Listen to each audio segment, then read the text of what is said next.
బాగుంది. నేను నైట్ వచ్చిన, మళ్ళీ ఇప్పుడు వెళ్తున్నా. మీరు అర్థం చేసుకోండి. ఆ ఫస్ట్ సీన్ కామెడీ అయితే మంచిగా ఉంది. ఎంటర్ అయితే అదిరిపోయింది, వేరే లెవెల్ అసలు. బల్లె కొట్టిండు. డాన్స్ చేయడం, మా అన్న డాన్స్ చేయడం బాగుపడడం ఏ ఉండదు, అద్దరిస్తాడు. బాక్స్ ఆఫీస్ మొత్తం దద్దరిల్లిపోతుంది సంక్రాంతికి. రండి పరిచయం చేస్తా. ఏందిరా ఇంకా పరిచయం చేసేది, మరి చూస్తారంటే పరిగెట్టండి రా. సెకండ్ సీన్ లో ఇంకో డైలాగ్ ఉంది. ఏందిరా మీ గోల, పుట్టలో చేపడితే కుట్టడానికి నేనేమన్నా చీమని అనుకుంటున్నారా, రాక్షసుని. రాజారాన్ని మరొకసారి నిరూపించాం.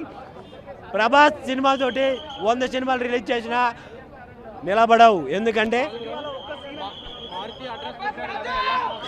మారుతి గారు గుర్తుపెట్టుకొని వస్తున్నాం, గుడి కడుతున్నాం, దర్శనం చేస్తున్నాం. నాచే నాచే నాచే నాచే అన్నట్టు ఏంటి ప్రభాస్ డాన్స్ చేస్తాండి మాకు అన్నట్టు పిచ్చెక్కిపోయింది, మామూలు లేదు బ్రో. జేఈ ఆస్పిరెంట్స్ కోసం మినీ జేఈ మాక్ టెస్ట్ జరగబోతోంది. తెలుగు రాష్ట్రాలకు చెందిన అందరూ జనవరి 11న ఈ మినీ జేఈ మాక్ టెస్ట్ కి రిజిస్టర్ చేసుకోండి. డైలాగ్ అయితే ఏందిరా మీ బాధ, పుట్టలో చెప్పితే కుట్ట నేను వచ్చేమన్నా రాక్షసుని అదని.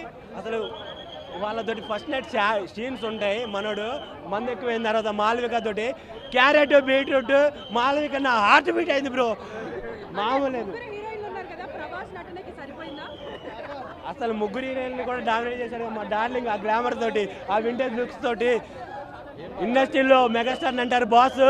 ఈ మూవీతో ఇండస్ట్రీ రికార్డు బదులు కొట్టాడు మా ప్రభాస్. నిధి అగర్వాల్ అయితే పాపలకే పాప, మా నిధి పాపని మరోసారి నిరూపించింది. ఆర్చి గొంతుపోయింది బ్రో, మామూలు లేదు మూవీ అయితే. ప్రభాస్ గారి కెరీర్లో బిగ్గెస్ట్ బ్లాక్ బాస్టర్ ఫిల్మ్ రాజా సాబ్.